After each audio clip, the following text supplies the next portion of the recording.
Hello, good morning, जोहार। मैं राजू और आप देख रहे हैं 24 झारखंड न्यूज। चलिए जानते हैं झारखंड की आज की 25 मुख्य बड़ी खबरों को। रांची नगर निगम की अपील, 30 जून तक जमा करें होल्डिंग टैक्स, मिलेगी 10% छूट। रांची नगर निगम ने शहर वासियों से आग्रह किया कि वे 30 जून 2025 तक अपना होल्डिंग टैक्स एकमुश्त जमा करें। समय पर टैक्स भरने पर कुल राशि का 10% की छूट दी जाएगी। अब टैक्स भुगतान की प्रक्रिया पहले से कहीं ज़्यादा आसान हो गया है। लोग सुबह 9 बजे से शाम 5 बजे तक नगर निगम कार्यालय या जन सुविधा केंद्रों में जाकर अपना टैक्स जमा कर सकते हैं। ऑनलाइन नगर निगम की आधिकारिक वेबसाइट www.ranchimunicipal.com पर जाकर जन सुविधा केंद्र, नगर निगम और अद्यतन अंचल कार्यालय में स्थापित सहायता केंद्र पर डोर टू डोर सेवा निगम द्वारा नियुक्त एजेंट POS मशीन के साथ आपके घर आकर टैक्स जमा करेंगे। इसके अलावा वरिष्ठ नागरिकों, दिव्यांगजनों, ट्रांसजेंडर व्यक्तियों, सेना के जवानों और शहीदों के परिजनों को अतिरिक्त 5% की छूट दी जाएगी, यानी उन्हें कुल 15% की राहत मिलेगी। 1 करोड़ का इनामी नक्सली मारा गया, AK-47 समेत कई हथियार बरामद। सोमवार सुबह बोकारो के लुगु और झुमरा पहाड़ के बीच में घने जंगलों में सुरक्षा बलों को नक्सल विरोधी अभियान में बड़ी सफलता मिली है। CRPF और जिला पुलिस की संयुक्त टीम के साथ मुठभेड़ में 8 नक्सली ढेर हो गए हैं। झारखंड के पुलिस महानिदेशक DGP अनुराग गुप्ता ने जानकारी दी कि मारे गए नक्सलियों में 1 करोड़ रुपए का इनामी प्रयाग मांझी उर्फ विवेक भी शामिल है। अब तक घटनास्थल से 8 नक्सलियों के शव बरामद किए जा चुके हैं। शेष की पहचान प्रक्रिया चल रही है।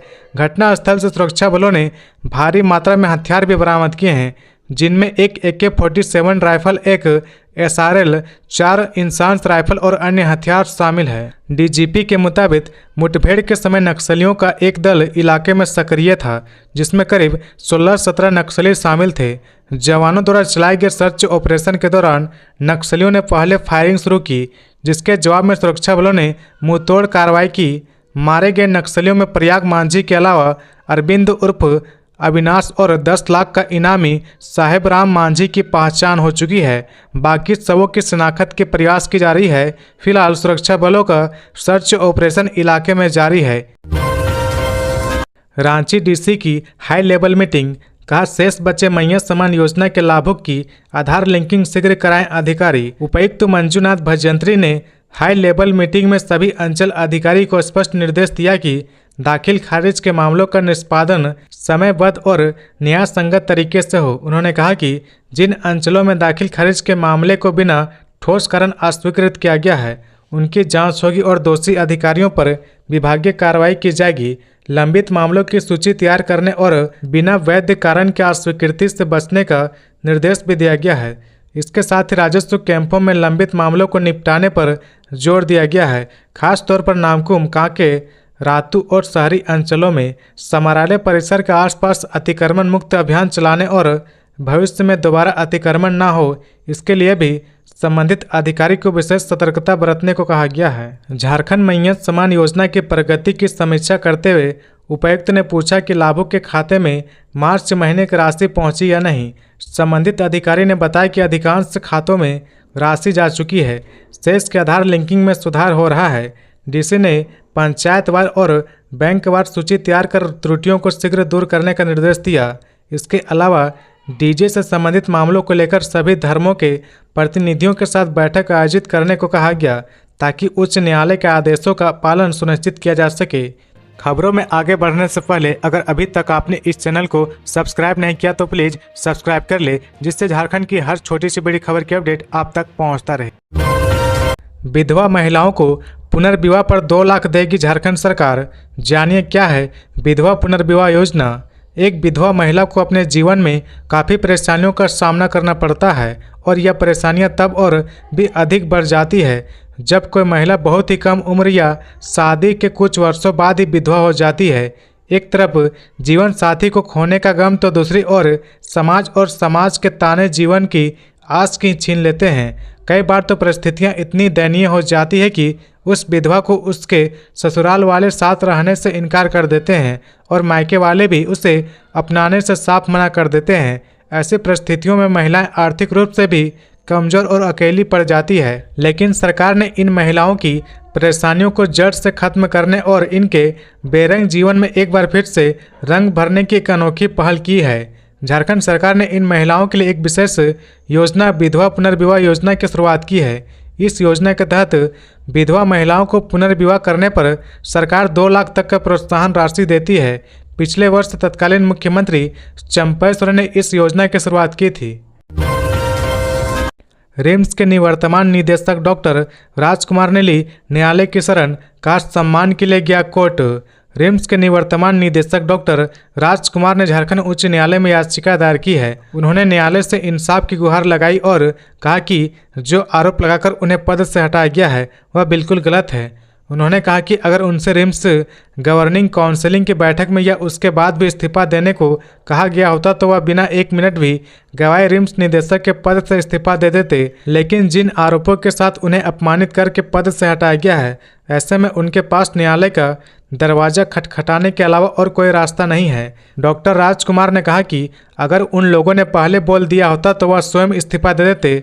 उन्होंने कहा कि जीवन भर सही काम किया, कभी कोई गलत काम नहीं किया और न ही कभी गलत तरीके से पैसे कमाए। उन्होंने कहा कि मुझे अपनी बात भी रखने का समय नहीं दिया गया, प्रूफ रखने का समय नहीं मिला। उन्होंने कहा कि आरोपों के साथ जाना उन्हें मंजूर नहीं है, ऐसे में वह न्यायालय की शरण में आए हैं।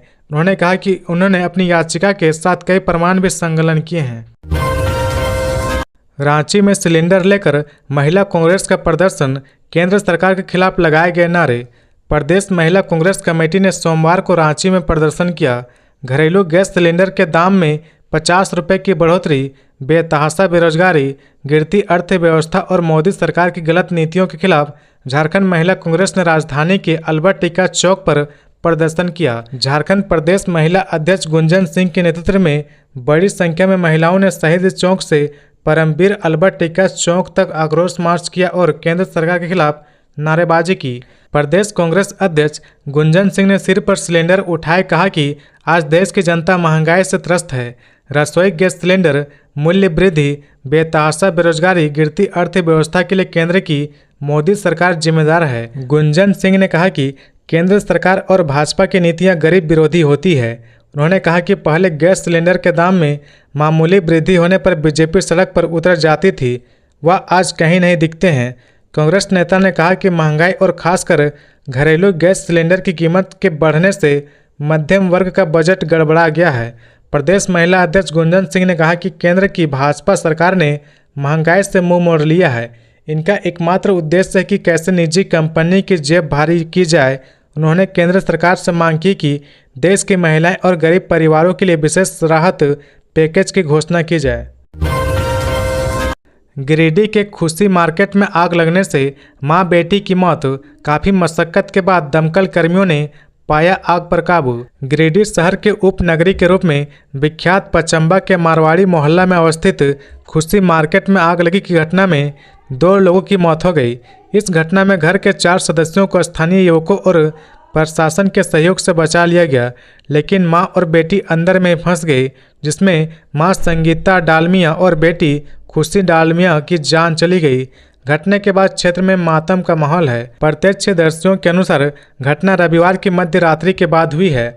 आग लगने की पीछे की वजह शॉर्ट सर्किट बताई जा रही। घटना की सूचना के बाद स्थानीय युवकों ने साहस का परिचय दिया और बचाव कार्य शुरू किया। बचाव कार्य में अहम भूमिका निभाने वाले पवन कंधवे बताते हैं कि रात लगभग 2:18 में उन्हें फ़ोन आया कि खुशी मार्केट में आग लगी है। इस सूचना के बाद वे पैदल ही यहां पहुंचे और अन्य युवक के साथ मिलकर मकान के अंदर गए और अंदर फंसे लोगों को निकालने का प्रयास शुरू किया। जंजीर बांधकर ईडी कार्यालय के समक्ष युवा कांग्रेस के नेताओं का प्रदर्शन, पुलिस ने हिरासत में लिया। नेशनल हेराल्ड केस में प्रवर्तन निदेशालय द्वारा राहुल गांधी और सोनिया गांधी पर चार्जशीट कराने के विरोध में झारखंड युवा कांग्रेस के कार्यकर्ताओं ने हाथ में जंजीर लगाकर रांची में ईडी कार्यालय के समक्ष प्रदर्शन किया। युवा कांग्रेस के प्रदेश अध्यक्ष अभिजीत राज के नेतृत्व में बड़ी संख्या में यूथ कांग्रेस के कार्यकर्ताओं ने आक्रोश मार्च के रूप में नारेबाजी की। प्रदर्शनकारी प्रवर्तन निदेशालय के क्षेत्रीय कार्यालय पहुंचे और मुख्य गेट के सामने ही धरने पर बैठ गए। युवा कांग्रेस के प्रदेश अध्यक्ष अभिजीत राज ने कहा कि ईडी ने केंद्र के इशारे पर उनके नेता राहुल गांधी और सोनिया गांधी के खिलाफ चार्जशीट दाखिल किया है। अभिजीत राज ने कहा कि जब बीजेपी के इशारे पर ही ईडी को कार्रवाई करनी होती है तो युवा कांग्रेस के कार्यकर्ता खुद हाथ में जंजीर लगाकर ईडी दफ्तर पहुंचे हैं, हमें भी गिरफ्तार करे। युवा कांग्रेस के वरिष्ठ नेता उज्जवल तिवारी ने कहा कि केंद्र सरकार और ईडी के खिलाफ लगातार युवा कांग्रेस नेता आंदोलन करते रहेंगे। उज्जवल तिवारी ने कहा कि देश को निजी हाथों में सौंपने को आतुर बीजेपी सरकार के खिलाफ कांग्रेस और राहुल गांधी की आवाज को दबाने के लिए उनके नेताओं पर नेशनल हेराल्ड के गलत मामले में चार्जशीट की गई है।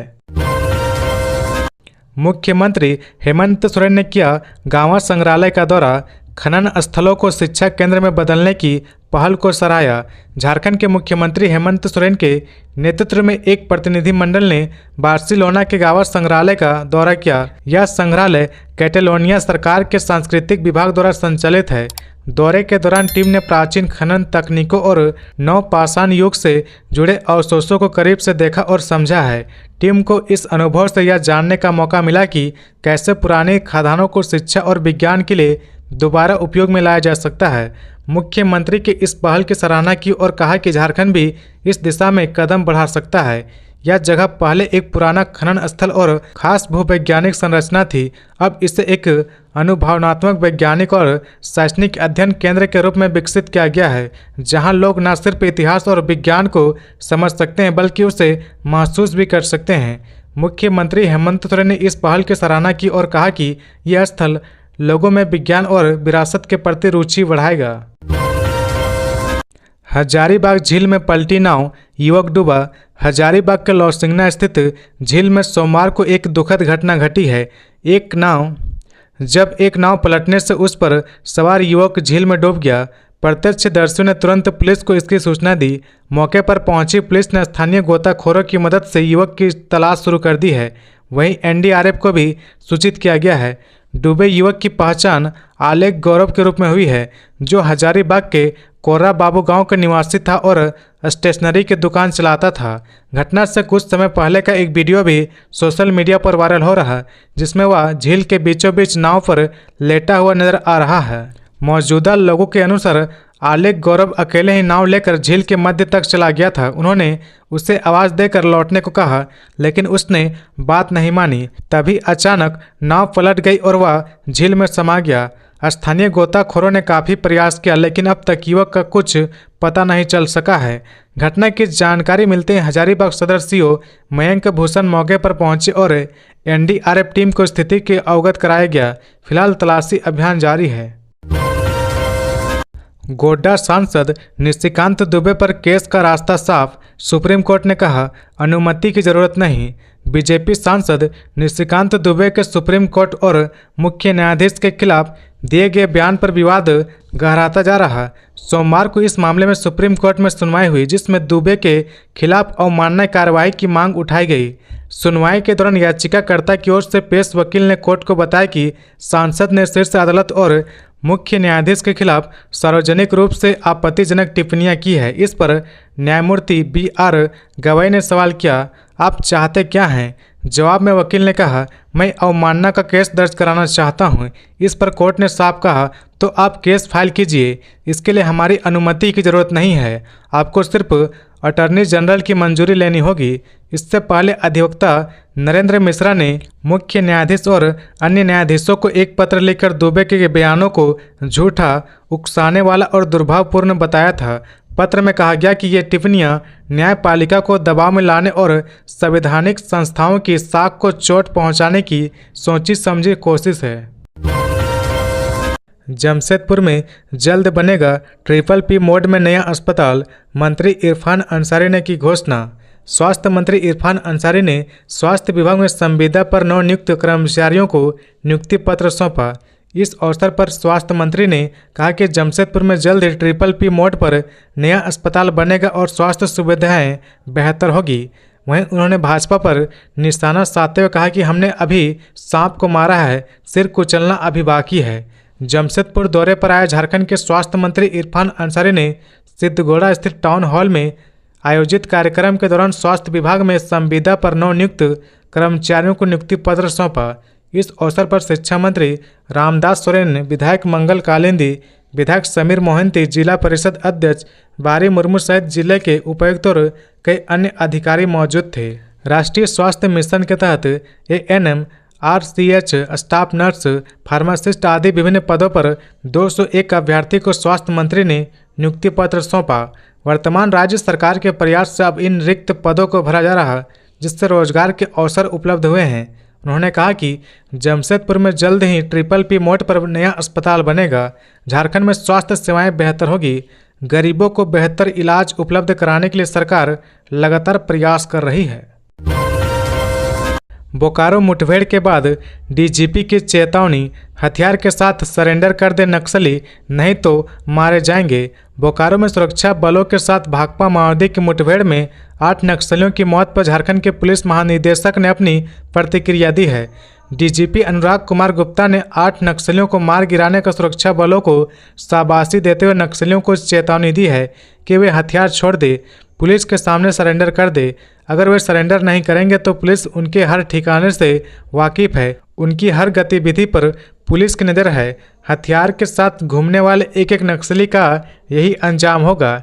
DGP ने कहा कि अलग झारखंड राज्य बनने के बाद पहली बार 1 करोड़ रुपए के इनामी सेंट्रल कमेटी मेंबर समेत 8 नक्सली को पुलिस ने मार गिराया है। इनमें सेंट्रल कमेटी मेंबर विवेक उर्फ प्रयाग मांझी, साहेब राम मांझी और अरविंद यादव शामिल है। विवेक पर 1 करोड़, साहेब राम पर 10 लाख और अरविंद यादव पर 3 लाख रुपए का इनाम घोषित था। 5 अन्य नक्सलियों को भी पुलिस ने मार गिराया है। मंत्री हफीजुल हसन के बयान के खिलाफ भाजपा का आक्रोश मार्च, राज्यपाल से बर्खास्ती की मांग। भारतीय जनता पार्टी के द्वारा सोमवार को दुमका में एक आक्रोश रैली निकाली गई। इस रैली के जरिए भाजपा ने झारखंड सरकार के अल्पसंख्यक कल्याण मंत्री हफीजुल हसन को बर्खास्त करने की मांग की है। भाजपा की यह रैली उपायुक्त कार्यालय पहुंची और यहां राज्यपाल को संबोधित ज्ञापन सौंपा, जिसमें कहा गया कि झारखंड राज्य वर्तमान राज्य सरकार के कारण संवैधानिक संकट से गुजर रहा। संविधान की शपथ लेकर पद पर आसीन होने वाले मंत्री संवैधानिक मर्यादाओं को ताड़ ताड़ कर रहे। विगत दिनों मंत्री हफीजुल हसन द्वारा यह बयान दिया गया कि हम कुरान को दिल में और संविधान को हाथ में रखते हैं। साथ ही मंत्री ने यह भी कहा कि मेरे लिए शरिया पहले और संविधान बाद में। यह बयान संविधान की गरिमा का उल्लंघन है। ऐसे बयानों और मानसिकता की वजह से राज्य में उन्मादी शक्तियों का मनोबल बढ़ गया है। परिणाम यह कि सनातनी पर्व त्यौहार दशहरा, रामनवमी, सरस्वती पूजा, शिवरात्रि, सरहुल के दौरान राज्य में विशेष समुदाय के उपद्रवियों द्वारा पत्थरबाजी, मारपीट, दंगा फसाद और आगजनी जैसी घटनाएं को बड़े पैमाने पर अंजाम दिया जा रहा। राज्य की विधि व्यवस्था ध्वस्त हो रही है। झारखंड की बेटियों ने मणिपुर में रचा इतिहास, राष्ट्रीय स्कूल फुटबॉल चैंपियन बनी। 68वीं राष्ट्रीय स्कूली खेल फुटबॉल प्रतियोगिता में झारखंड की बालिका टीम ने नया इतिहास रच दिया है। मणिपुर में 15 से 21 अप्रैल 2025 तक आयोजित अंडर-19 बालिका वर्ग की इस प्रतियोगिता में झारखंड की बेटियों ने मेजबान मणिपुर को फाइनल में 2-0 से शिकस्त दी और खिताब अपने नाम कर लिया। यह जीत सिर्फ एक ट्रॉफी नहीं है, बल्कि उन बेटियों की मेहनत है, समर्पण और आत्मविश्वास का फल है, जिन्होंने प्रतियोगिता से पहले झारखंड के शिक्षा मंत्री से वादा किया था कि वे चैंपियन बनकर लौटेंगी। फाइनल मुकाबले में झारखंड की ओर से पूजा कुमारी और रीना कुमारी ने एक एक गोल दागे। टीम की इस ऐतिहासिक उपलब्धि पर शिक्षा मंत्री रामदास सोरेन ने खुशी जाहिर करते हुए कहा, बेटियों ने न केवल शानदार खेल दिखाया बल्कि राज्य से किया अपना वादा भी निभाए। यह जीत आने वाली पीढ़ी की बेटियों के लिए प्रेरणा बनेगी। सचिवालय सहायक सेवा व निजी सहायक संवर्ग के 300 अधिकारी कर्मचारी से 19 लाख की वसूली पर हाईकोर्ट की रोक। झारखंड हाईकोर्ट ने झारखंड सचिवालय सहायक सेवा व निजी सहायक संवर्ग के प्रत्येक अधिकारी व कर्मचारी से राज्य सरकार 19,75,000 रुपये की वसूली के फैसले पर रोक लगा दिया है। जस्टिस दीपक रोशन की अदालत ने सोमवार को सुनवाई के बाद वित्त विभाग द्वारा 28 मार्च 2025 को जारी आदेश पर स्टे लगा दिया है। साथ ही राज्य सरकार को 26 जून 2025 तक शपथ पत्र के माध्यम से जवाब दाखिल करने का आदेश दिया है। हाईकोर्ट के इस फैसले से सचिवालय सहायक और निजी संवर्ग के कर्मियों को बड़ी राहत मिली है। अधिकाई भुगतान की वसूली संबंधी वित्त विभाग के फैसले से सचिवालय सहायक सेवा व निजी सहायक संवर्ग के लगभग 300 अधिकारी कर्मचारी प्रभावित हो रहे थे। सचिवालय कर्मियों की ओर से चंद्रभूषण कुमार, प्रमोद कुमार, जागो चौधरी समेत कई अन्य अधिकारियों ने हाईकोर्ट में अलग अलग याचिका दाखिल की थी। मालूम हो कि राज्य सरकार ने विकास आयुक्त अविनाश कुमार की अध्यक्षता में गठित उच्च स्तरीय कमेटी की अनुशंसा के आलोक में पिछले दिनों कैबिनेट की बैठक में वेतनमान में कमी और अत्यधिक राशि के हुए भुगतान की वसूली का फैसला किया था। इसके बाद वित्त विभाग ने 28 मार्च को वसूली से संबंधित संकल्प जारी कर दिया था। झारखंड में खेल के बुनियादी ढांचे में सुधार के लिए हेमंत सोरेन ने की बार्सिलोना में बैठक व चर्चा। मुख्यमंत्री हेमंत सोरेन के नेतृत्व में स्पेन के 11 सदस्यीय टीम वहां निवेश व सहयोग को लेकर बैठक और भ्रमण के दौरे पर है। मुख्यमंत्री हेमंत सोरेन के नेतृत्व में स्पेन के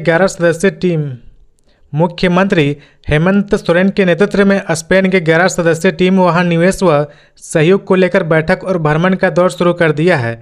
मुख्यमंत्री हेमंत सोरेन ने अपने सोशल मीडिया अकाउंट पर पोस्ट कर लिखा कि FC बार्सिलोना की उपाध्यक्ष एलेना कोर्ट से मिलना और सार्थक चर्चा में शामिल होना सुखद है। झारखंड अपने युवाओं को खेलों के माध्यम से सशक्त बनाने के लिए प्रतिबद्ध है।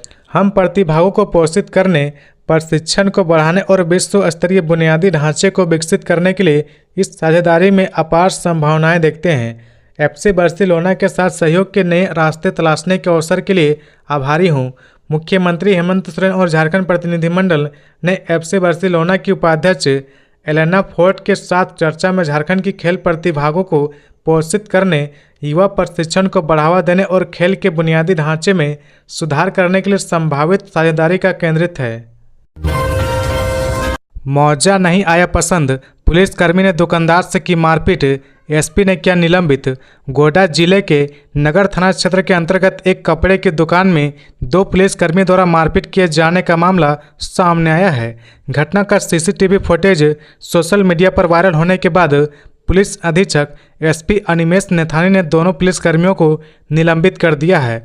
रविवार को नगर थाना क्षेत्र में पदस्थापित सहायक अवर निरीक्षक अशोक यादव और आरक्षी प्रभाष सिंह गोड्डा मार्केट स्थित एक दुकान पर मुआवजा खरीदने पहुंचे थे। दुकान में मुआवजा का डिजाइन पसंद न आने पर दोनों पुलिसकर्मी ने दुकानदार और उसके कर्मचारी से पहले बहस की, फिर गाली गलौज करते हुए मारपीट शुरू कर दी। विवाद के दौरान दोनों पुलिसकर्मी ने एक युवक को जबरन पकड़कर थाने ले जाकर हाजत में बंद कर दिया। घटना की जानकारी मिलते ही SP अनिमेश नेथानी ने तुरंत कार्रवाई करते हुए दोनों पुलिसकर्मी को निलंबित कर दिया। मामले की जांच Seraikela Kharsawan DC Ravishankar Shukla PM excellence award से हुए सम्मानित। नई दिल्ली स्थित विज्ञान भवन में सोमवार को सिविल सेवा दिवस के अवसर पर प्रधानमंत्री नरेंद्र मोदी द्वारा सरायकेला खरसावां जिले के उपायुक्त रविशंकर शुक्ला को प्रधानमंत्री उत्कृष्टता पुरस्कार 2024 से सम्मानित किया गया। यह सम्मान उन्हें एस्पिरेशनल ब्लॉक प्रोग्राम श्रेणी में दिया गया है। यह पुरस्कार सरायकेला खरसावां जिले के गम्हरिया प्रखंड में एस्पिरेशनल ब्लॉक कार्यक्रम के तहत संचालित पहलों की सफल क्रियान्वयन और प्राथमिकता वाले क्षेत्रों में उत्कृष्ट प्रदर्शन के लिए प्रदान किया गया है। गम्हरिया प्रखंड में शिक्षा, स्वास्थ्य, पोषण, कृषि, जल संरक्षण और आधारभूत संरचना जैसे क्षेत्रों में उल्लेखनीय प्रगति है, जो इस पुरस्कार का आधार बनी है। प्रधानमंत्री द्वारा सम्मानित किए जाने पर रविशंकर शुक्ला ने कहा कि यह पुरस्कार पूरी टीम के समर्पण और सामूहिक प्रयासों का परिणाम है और इससे क्षेत्र के विकास के लिए और अधिक प्रेरणा मिलेगी। विवाह मंडप से फरार हुआ दूल्हा सहित पूरा परिवार, लड़की पक्ष ने कहा 9.5 लाख कैश और दहेज भी दिए। चतरा जिले के अमगावा गांव निवासी एक युवती की शादी 20 अप्रैल को रांची के सुनील कुमार प्रजापति से होनी थी। तैलिक वैश्य भवन खादगड़ा रांची में मंडप सज चुका था। बारात पहुंच चुकी थी, लेकिन फेरे शुरू होने से पहले दूल्हा और उसका परिवार वहां से चुपचाप फरार हो गया। इस मामले में लड़की के पिता दशरथ प्रजापति ने सुखदेव नगर थाने में लिखित शिकायत की है। लड़की पक्ष का आरोप है कि शादी से पहले वर पक्ष ने 9.5 लाख रुपए नकद और सोने के गहने आदि दहेज के में ली थी। लड़की पक्ष का आरोप है कि शादी से पहले वर पक्ष ने 9.5 लाख रुपए नकद और सोने के गहने आदि दहेज में ली थी, लेकिन शादी के दिन उन्होंने अचानक शादी से इनकार कर दिया और मौके से निकल गए। लड़की के पिता दशरथ प्रजापति द्वारा सुखदेव नगर थाना रांची में दी गई लिखित शिकायत में दूल्हा सुनील कुमार प्रजापति के साथ साथ उनकी मां कावेरी देवी, बहन कविता देवी, बबीता देवी, बहनोई सनोज और शुभम, लड़के के बड़े भाई अनिल प्रजापति व अन्य को इस धोखाधड़ी के लिए जिम्मेदार ठहराया गया है। परिवहन मंत्री दीपक बिरुवा ने अधिकारियों को दिया टास्क, लक्ष्य हासिल नहीं करने वाले अधिकारी को चेताया। परिवहन मंत्री दीपक बिरुवा ने सोमवार को प्रोजेक्ट भवन में परिवहन विभाग की योजनाओं की समीक्षा की। इस बैठक में परिवहन सचिव विप्रा बाल, संयुक्त सचिव संगीता लाल, संयुक्त सचिव मनोज कुमार, संयुक्त परिवहन आयुक्त प्रदीप कुमार, परवीन प्रकाश व अन्य उपस्थित हुए। बैठक में राज्य अंतर्गत परिवहन विभाग एवं सड़क सुरक्षा से संबंधित अद्यतन स्थिति के प्रस्तुतिकरण एवं जिला परिवहन पदाधिकारी द्वारा लक्ष्य की प्राप्ति नहीं की गई, उन्हें चेतावनी देते हुए अगले माह में लक्ष्य को पूर्ण किए जाने का निर्देश दिया गया है। मंत्री द्वारा सभी आरटीएस एवं डीटीओ को वित्तीय वर्ष 2025-26 का लक्ष्य प्राप्त करने हेतु अभी से योजनाबद्ध तरीके से कार्य करने हेतु निर्देश दिया गया है। साथ ही अगले 3 महीने तक कार्य योजना के अनुरूप ही राजस्व लक्ष्य प्राप्ति हेतु कार्य करे। मंत्री को बैठक में इस वित्तीय वर्ष में नई योजनाओं को क्रियान्वित किए जाने से संबंधित जानकारियां उपलब्ध कराई गई। हजारीबाग में हाईवे से कुचलकर माइनिंग कर्मचारी की मौत, 24 घंटे से लोगों का प्रदर्शन जारी, विरोध में बंद कराए माइंस और कोल ट्रांसपोर्टिंग। हजारीबाग जिले के करेडारी में रविवार को सड़क दुर्घटना में बीजीआर के कर्मी विकास कुमार राम की सड़क घटना से मौत हो गई। घटना के बाद आक्रोशित ग्रामीण और परिजन मुआवजे की मांग को लेकर पिछले 24 घंटे से 100 को सड़क पर रखकर आंदोलन कर रहे, लेकिन अब तक किसी ने सूद नहीं ली। दरअसल एनटीपीसी कोल खनन परियोजना में बीजीआर कंपनी को कॉन्ट्रैक्ट पर करेडारी में कोयला खनन का काम दिया गया है। यहां कोल ट्रांसपोर्टिंग का काम ओएसएल कंपनी कर रही है। ग्रामीणों और परिजनों के अनुसार करेडारी कोयला खनन परियोजना से ट्रांसपोर्टिंग कर रही ओएसएल कंपनी की हाईवे ने रविवार के दोपहर लगभग 2 बजे बीजीआर कंपनी के कर्मी विकास कुमार को रौंद दिया, जिससे घटनास्थल पर ही उसकी मौत हो गई। इसके बाद से स्थानीय ग्रामीण और परिजन आंदोलनरत है।